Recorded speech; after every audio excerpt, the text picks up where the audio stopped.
Hi అండి, నమస్తే. ఎలా ఉన్నారు ఫ్రెండ్స్? అందరికీ గుడ్ మార్నింగ్. దేవి నవరాత్రులు కదండి. ఇప్పుడు వచ్చేసి ఈరోజు వచ్చేసి ఐదో రోజు అండి. ఐదో రోజు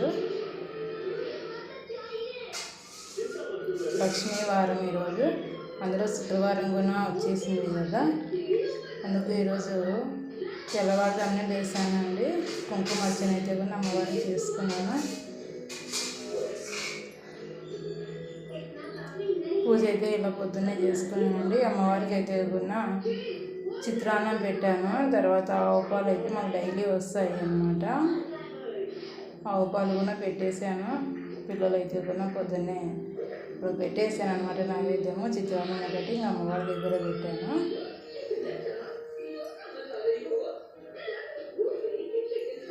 నిన్న గురువారం అండి. మొత్తం పూజా రూమ్ అంతా క్లీన్ చేసుకున్నాను. పటాలన్నీ శుభ్రం చేసుకున్నానండి. కింద పసుపు రాసాను కదా, అక్కడ అయితే నేను ఆ పసుపుతోటి అలాగే పద్మం ముగ్గేసానండి.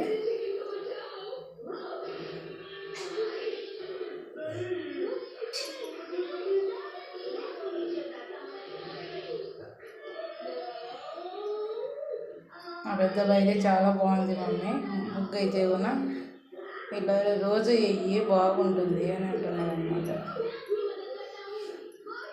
ఎందుకు మనసుకు అనిపించిందండి. నిన్న పసుపు అంతా మా అమ్మకి అయితే కూడా నేను పసుపు అంతా రాస్తాను కదా, ఇక్కడ కొందరు క్లాత్ వేస్తారు, నేనైతే పసుపు రాస్తాను. ఎందుకంటే మాది పొడుగు ఉంది, క్లాత్ వేసేది లేదనమాట.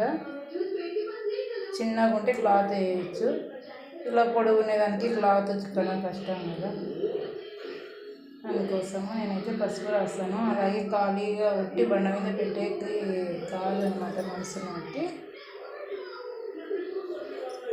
అందుకే పసుపు రాసి అలాగే పద్మం ముగ్గేసానండి. నాకు బాగా అనిపించింది అన్నమాట.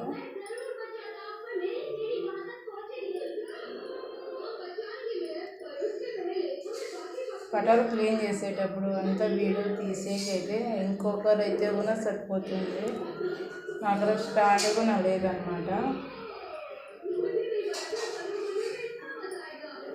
మా వారైతే దానికి సపోర్ట్ చేయరు, నాకైతే కూడా.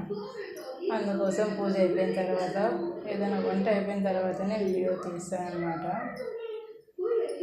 ఏమనంటే యూట్యూబ్తో ఏమో ఉపయోగం, ఇంకొక ఖాళీ ఉన్న వాళ్ళు చేస్తారు, అది ఇది ఏమేమో మాట్లాడేస్తారు అనమాట. మా వారికి నమ్మకం కుదరాలంటే ఒకసారి యూట్యూబ్ అమౌంట్ అనేది వస్తే బాగుంటుంది అనమాట. అప్పుడు నమ్మకం కుదురుతుందేమో మా వారికి చూడాలి. ఇది ఎప్పుడు వస్తుందో ఏమో తెలియదు.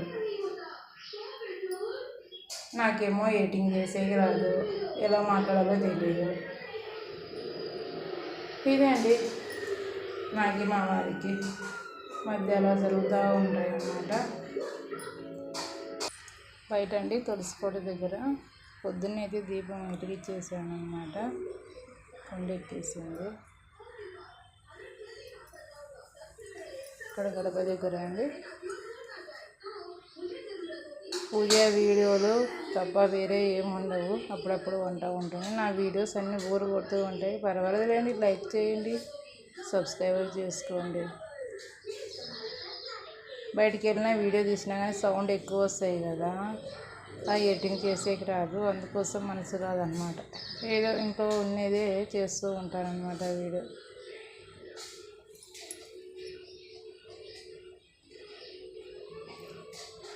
పూజ చేసేటప్పుడు కానీ మర్చిపోకండి. కాళ్ళకి పసుపు రాసుకున్నాం అనుకున్నా మర్చిపోయాను. పూజ రూమ్లో కూర్చొని దీపం వెలిగించినాక నాకు అయ్యో కాళ్ళకి పసుపు రాసుకోలేదు అని గుర్తుకొచ్చింది. ఇంకేం చేస్తామండి, అలాగే చేసేసుకున్నాను. ఇంట్లంతా అయితే ధూపం వేసానండి.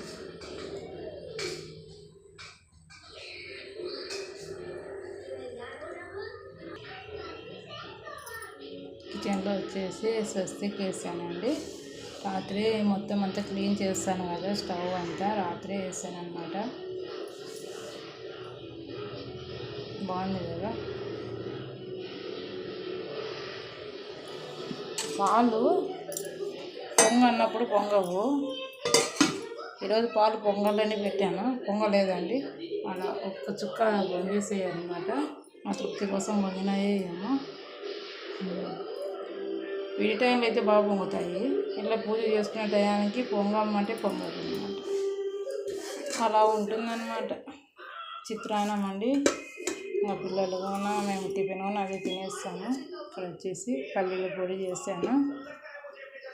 పొద్దున్నే పిల్లలకైతే చేసి పెట్టిన తర్వాతనే పూజ చేసుకుంటానండి. చిన్నపిల్లలు కదా ఆకులు తట్టుకోలేరు అన్నమాట. అదే అండి, అనుకునేది ఒకటి అయ్యేది ఇంకొకటి. నాకైతే నా పూజ ఏదో అనుకుంటాను, అది చేయాలి ఇది చేయాలని లాస్ట్కి అయితే ఏం చేయలేకపోతాను అన్నమాట.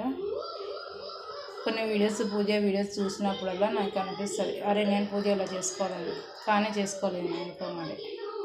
దేవుడు నాతో ఇప్పుడు చేయించుకోవాలనుకోలేదు, మళ్ళీ ఎప్పుడు చేయించుకుంటాడో ఏమో తెలియదు. పూజ చేసే కానీ ఓపికే ఉండాలా, మనసు అనేది ప్రశాంతంగా ఉండాలా. పూజ చేసేటప్పుడు నాకు పూజ చేసేటప్పుడు మైండ్ అయితే రకరకాలుగా ఉంటుందన్నమాట. ఊరికే శ్లోకాలే చదువుతూ ఉంటాను కానీ అసలు దేవుని మీద అనేది మైండ్ ఉండదన్నమాట. ఏదో అన్ని పిచ్చి పిచ్చి ఆలోచనలు వస్తూ ఉంటాయి. మీకు ఇలాగే వస్తూ ఉంటాయి. నాకు కామెంట్ చేయండి. ఇలా రాకూడదు కానీ వస్తున్నాయి నాకైతే. అంటే నా మనసు అలా ఉందో ఏమో తెలియదు. నాకైతే ఇష్టంగా చేస్తాను కానీ పూజ రూమ్లోకి వచ్చేసరికి రకరకాలు తిప్పుతుంటాయి ఆలోచనలు. ఓకే ఫ్రెండ్స్, నా బాధ అంతా ఇలా దేవుని చెప్పుకునే నా బాధ తీర్చలేదు. ఫ్రెండ్స్ చెప్తే బాగుంటుంది కదా మనసు. Bye bye friends.